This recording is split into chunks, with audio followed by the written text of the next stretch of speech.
Welcome to the Canadian edition of The Gospel Truth with Andrew Wommack, celebrating 56 years of changing lives through the power of God's Word and 30 years making disciples through Charis Bible College. The best job in the world is to see students come in one way and leave another. So I've seen lives changed. I've seen students learn and discover who they are in Christ, how much God loves them. And now, here's Andrew. Welcome to our Wednesday's broadcast of the Gospel Truth. Today I'm in the middle of my third week teaching on how to find, follow, and fulfill God's will. And actually, for 2.5 weeks, I've only been talking about how to find God's will. I could probably stay on this for a very long time because it's my opinion that probably 90% of all Christians don't know for sure what God called them to do. They're just doing the best they can. They're kind of like water. They're just going with the flow, and they think that God sovereignly is controlling things. And so I could probably stay on this a lot longer, but today is going to be the last day I talk about how to find God's will. Then we're going to start talking about how to follow God's will. It's one thing to find out what God's purpose for your life is, but then how to follow that is a completely different thing. And some people, they get a word from God. They find what God's will for them is, and then they just make a paragraph out of it. And they go to leaning upon their own understanding, and they just make a mess out of things. So as important it is to find out exactly what it is that God wants you to do, it's also vitally important that you find out exactly how God wants you to do it. So that will start tomorrow. Here's the last thing I'm going to say about how to find God's will. Out of Romans chapter 12, verses 1 and 2. I've been focused on these for about a week. And it says, I beseech you, therefore, brethren, by the mercies of God, that you present your bodies a living sacrifice, holy, acceptable unto God, which is your reasonable service. That's not for the super saint. This is for every person. It's just reasonable. If He died for us, we ought to live for Him. We need to become a living sacrifice. And then in verse 2 it says, and be not conformed to this world, but be ye transformed by the renewing of your mind, that you may prove what is that good and acceptable and perfect will of God. And I've said so much about those verses. I'm going to just skip through this down to the last part. It says that you may prove what is the good and the acceptable and the perfect will of God. This goes along with Mark chapter 4, verse 28, I believe it is, where it says that there's first a blade and then the ear and then the full corn in the ear. In other words, this is saying that you grow into the perfect will of God. And one of the reasons that some people don't ever experience God's perfect will is because even if they have a revelation about where God wants them to go, they try and do it all at once. They bite off too big of a piece. You know, it's this old expression about how do you eat an elephant? One bite at a time. You can't eat the whole thing all at one time. You can't step into the perfect will of God all at once. Now that is a simple thing to say, but that is really, really important.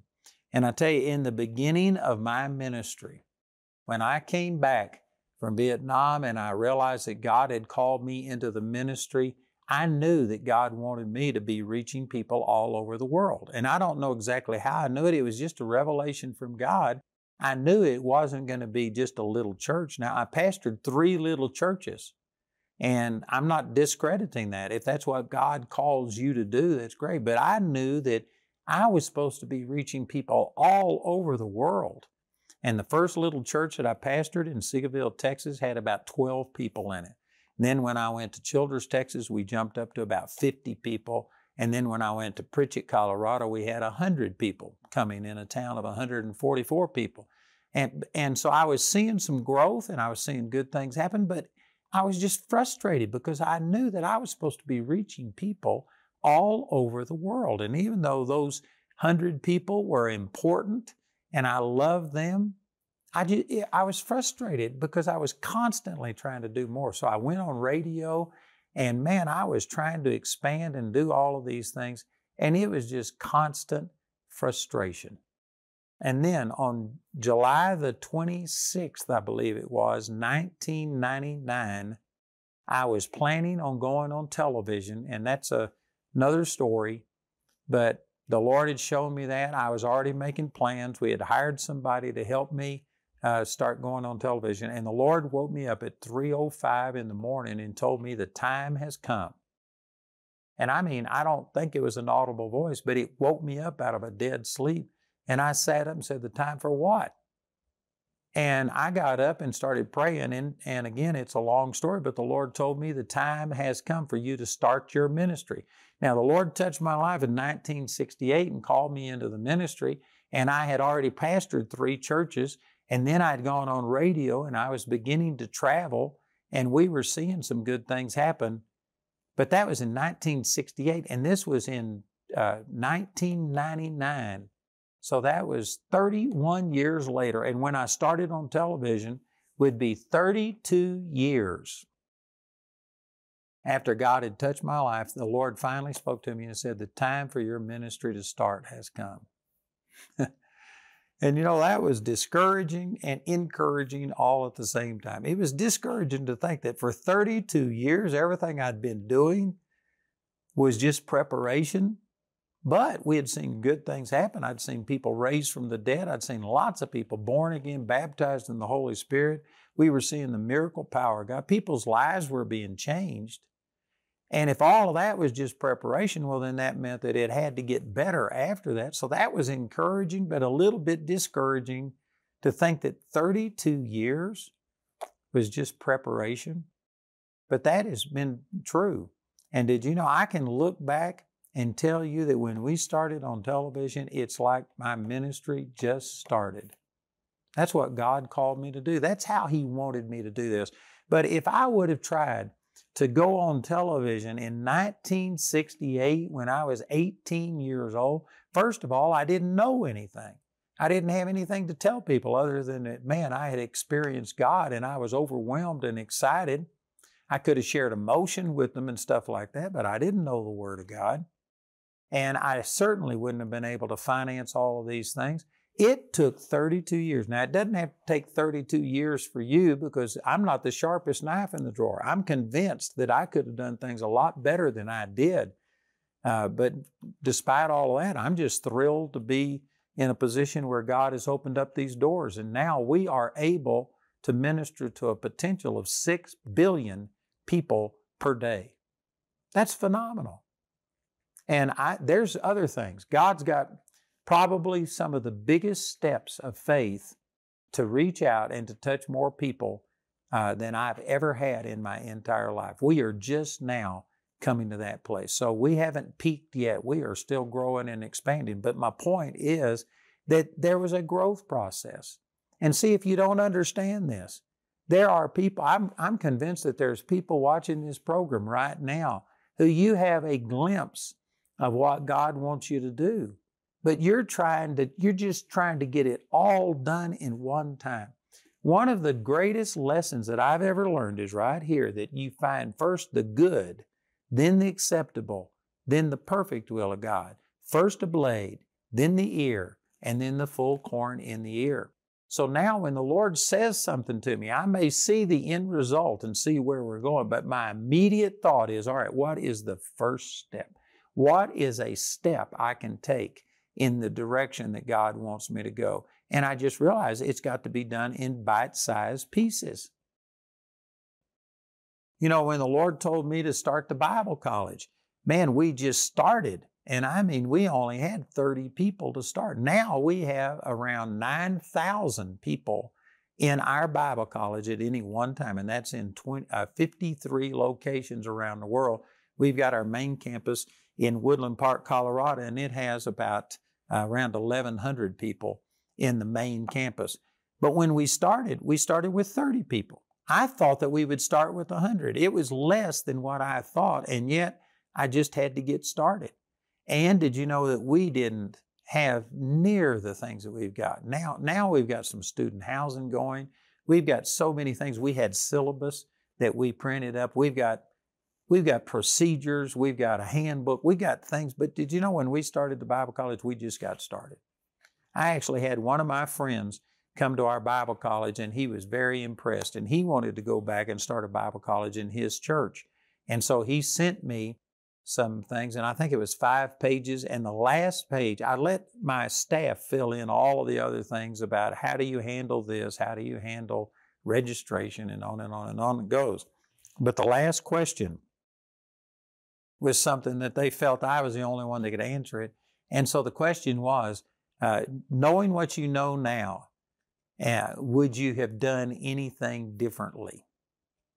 And you know, I prayed about that for a long time. And now we've got resources that we didn't have back then. Now I've got people. Back in the beginning, there was only like 3 of us that started this entire Bible college. And I mean, we did everything, all of the administration, all of the bookkeeping, we did everything.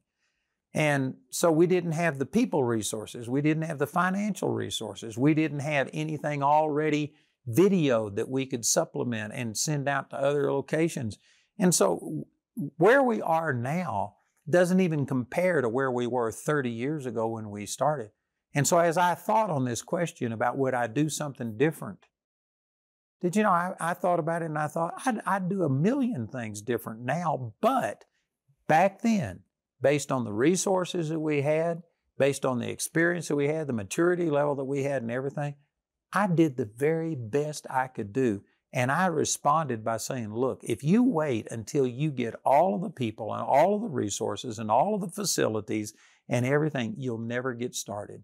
I said, just get started. Take the first step, and then you will add to it year by year. And you know, this is just the way that I live. God has spoken things to me about expanding our student housing. And we are in the process of doing that. And we are going to build out a campus for Charis Bible College that I believe ultimately is going to be comparable to some of the major universities in the United States. I believe it's going to be $1 billion campus. I really do. But right now we aren't there. And so we are just taking it one step at a time. I broke ground and we've got the foundations laid for 6 dormitories, but we only got 1 finished in order, in time for the beginning of this school year. We've got another one that's about 70% done, and we will be working on the other 4. And then we're going to have a student activity center. We're going to have an athletic center. We're going to have a hotel and conference center. We're going to have much more student housing for individual families, duplexes and quads. We're going to have a performing arts center for all of our film and production performances that we put on. And so I've got a huge vision. But right now, I'm just focused on the next step. The next step. We've got the woman's dorm done. Now we've got to get the men's dorm done. Then we got to get these other things. And I've got everything that God is showing me broken into bite-sized pieces. I know I'm using myself as an example, but this is just one of the major things that I've learned. You know, when I went on television, I didn't start on all of the major networks at one time. I went on one network that reached 3% of the U.S. population, and I started there. And that was a huge step of faith for me. If I would have just opened up, like I said, we spend over $2 million a month now just on television airtime. If I would have tried to do that back in 2000 when I first started on television, I wouldn't have been able to sustain it. It would have overwhelmed me. I couldn't do it. Not only financially, but emotionally, with the staff that we had, with the infrastructure that we had, we wouldn't have been able to handle all of the responses that came in. Our product fulfillment department wasn't able to handle it. My phone center, we now handle over 80,000 calls a month. Did you know back when I started on television, we were handling, I remember the day that we got 100 calls in one day. We had a party. Now we get sometimes 4,000 to 5,000 calls in one day. We didn't have the infrastructure. We didn't have the buildings. We didn't have the product. We just didn't have anything. And yet I had this vision of reaching people all over the world, but it comes in bite-sized pieces. So I'm saying this to you, that if you are pursuing God's will, and if you have become a living sacrifice, if you're renewing your mind, And if you are ready to start pursuing it and seeing God's will come to pass, recognize that it's going to come in steps and in stages. If you want to pastor a 10,000 member church, I guarantee you aren't going to start with 10,000 people. You need to start with a Bible study. You need to start teaching a Sunday school class or some kind of a class in a local church. You need to serve another man's vision. You need to gain these things. Did you know that when David was called to be king, the very first thing he did was become the person who played the harp and drove this evil spirit away from Saul? But he was in the court of the king, and he was learning about how a king functioned. Now, Saul wound up turning away from the Lord, but nonetheless, there was still a lot that David could learn. You may go into a church that maybe the pastor isn't the person that you're going to be. Maybe you see things in him that you don't want to do, and that you learn that, man, I'm going to do things differently. But you know what? You can still learn through that. You need to recognize there's steps towards anything. You don't start as the CEO of a company. Now, you may be made the CEO of a company, but you started somewhere down the line in maybe somebody else's company. You maybe have to start cleaning the toilets or cleaning and doing something else, and you work your way up. But see, people just ignore this. If for some reason you really discover what God's will for your life is, you aren't going to get from where you are to there all at one time. If you go from 0 to 100 miles an hour in 1 second, it'll kill you. You've got to accelerate. You don't start at that speed. That's a wreck. That's not acceleration. And whatever God's calling you to do, if He wants you to start a business, you can get to where you dream such a lofty vision that you're going to go out and spend millions and millions of dollars on facilities. Let's say it's a restaurant and you're going to do all of these things. But you know what? You had never fed a few people, and you're wanting to feed thousands of people first. There's going to be steps and stages. You're going to have to learn the business. This is so practical. I know that some people miss it, but most people are not seeing God's will fulfilled in their life. And I've seen a lot of ministers that actually destroyed their own ministry because they just tried too much too fast. I have this one person I'm thinking of now. He's already gone on to be with the Lord, but he had the same revelation of spirit, soul, and body that I had. And he heard me teaching on it, and he came and showed me his thing. And this is back in the 80s. It might have even been in the 70s. I'm not sure, but it was a long time ago, back before we had, the internet and all of the things that we've got now. And so he had a product, and he went out and borrowed, I don't remember the exact amount of money, but it was hundreds of thousands of dollars to produce this product. And it was a good product. I looked through it, and it was really good. But he went into debt up to his eyeballs, thinking that he just had this revelation and he was going to go for, he had never taught a Bible study, he had never done anything, and he was going to just have this worldwide ministry teaching things that I bore witness with. And it was good teaching. But did you know what? He didn't have the exposure. Nobody knew about him. And anyway, it wound up, it didn't totally destroy him. He did kind of recover. He went on radio and he began to start doing some things. But he never recovered from that, and he never did fulfill the vision that he had because he just bit off too much too soon. There are people that do the same thing, trying to pastor a church, and you may be doing the same thing, trying to accelerate into business, that you're working for somebody else, and you've got this goal set that you want to be in this management position or CEO position, but you aren't willing to be faithful where you are. Over in the 16th chapter of the book of Luke, Jesus was teaching, if you haven't been faithful in that which is least, you won't be faithful in that which is much. If you haven't been faithful in another man's vision, who's going to commit to your trust the true riches? You know what? Instead of us just immediately trying to see these grandiose things happen, you need to start being faithful where you are. Where are you right now? What step can you take in the direction that you feel God is wanting you to go? And maybe you're just overwhelmed with the finances or the responsibility. You don't have the personnel, you don't have the products, you don't have the wisdom that you need. What can you do? Just what is the first step? What would move you in that direction?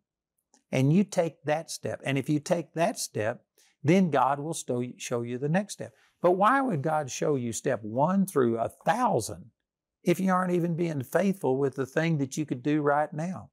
You need to become faithful in a little. In my own life, when the Lord called me, I knew that I was supposed to be ministering to people all over the world, but I just wasn't there yet. So you know what? I started ministering in church, and they gave me a little Bible study with 3 people, and I took steps, and it progressed where we actually moved a house onto the church property, and I had over 300 kids in my youth group. Then they kicked me out of the Baptist church, and I, in a sense, had to start all over. So I pastored a little group. I started Bible studies, and it turned into a church with 12 people. Then I went to another church with 50 people, and then I went to another church that had 100 people in it. And then I started on radio and started ministering on radio. And I've already given that testimony about how the Lord told me it was time to go on television. But all of these things happened over 32 years. I took all of these steps. And then the Lord says, now it's time to start your ministry, January the 3rd, 2000. For 32 years, I'd just been taking these steps and growing and learning. And then we started on television. And since television, I didn't start with the same coverage we have now of over 6 billion people. I started with 3% of the U.S. population. And I'd add a little bit as I had faith and as opportunities increased. And we've just taken step after step after step. There's been hundreds of steps just following the leading of the Lord. But my vision has been the same for 56 years. And I believe it's going to be the same thing for you. What can you do that will move you towards what you feel God has called you to do? And recognize that there are the good, then the acceptable, and then the perfect will of God. There's first a blade, then the ear, and then the full corn in the ear. And if you don't begin to start putting the vision into bite-sized pieces and taking these steps, you'll either become so frustrated because you're just constantly looking at the end goal and not being faithful where you are. You'll become frustrated and quit along the way. Or you will try and bite off too much and you'll choke on it. You can't handle it. And God does this because, number one, He loves you and doesn't want to put more on you than what you can handle. You got to grow into these things. And God also loves other people. And He doesn't want to put you out there and then have you fail because you don't have the character to be able to maintain the growth that you've got. And so it not only hurts you, but then it hurts all of these other people. The Lord will use you as much as you are usable. Quit praying, God, use me, and just pray, God, make me usable, and take the next step that He gives you. And if you'll do that, I guarantee you, you will arrive at where God wants you to go. I'm getting out of time here today, but this is the last day I'm going to be talking about how to find God's will, and then we're going to start talking about how to follow God's will, and then how to fulfill God's will. So listen to our announcer as he gives you all this information, and then please call or write and receive these products today. I want to let all of you know who are watching our program in Canada that we have a Canadian office. We also have a website, awmc.ca, and you can go there and you can get all of our materials sent to you from our Canadian office. You can become a partner with us and give, and the money will stay right there to help us reach people in Canada. We would love to help you and minister to you any way we can. To learn more about the vision and mission of Andrew Wommack Ministries Canada, be sure to visit our website at awmc.ca. While there, you'll also find details about all of the products available and be able to access many of Andrew's teachings absolutely free. You can listen to them while you're online or download them for later and listen on the go. The free materials offered by this ministry are made possible by the generous support of our friends and partners. If Andrew's teachings are making a difference in your life, consider becoming a Grace Partner with Andrew Wommack Ministries Canada today. Grace Partners are special friends of the ministry who commit to giving $30 or more per month to help Andrew reach thousands of people here in Canada and around the world with the life-changing message of God's unconditional love and grace. If you'd like to become a Grace Partner today, go to awmc.ca or call our helpline Monday through Friday from 9 a.m. to 5 p.m. Eastern Time at 647-348-2220. Thank you for your support, and we look forward to hearing from you today. One of the ways that people have been giving is what we call legacy giving. This is an end-of-life gift, and so I would encourage you to check it out. We'll have some information there on the screen, but this is a way of you just continuing your giving. Even after you've gone to be with the Lord, you can still be a blessing to all of the people that we're ministering to. So check out the information on the screen and become a part of our legacy giving today.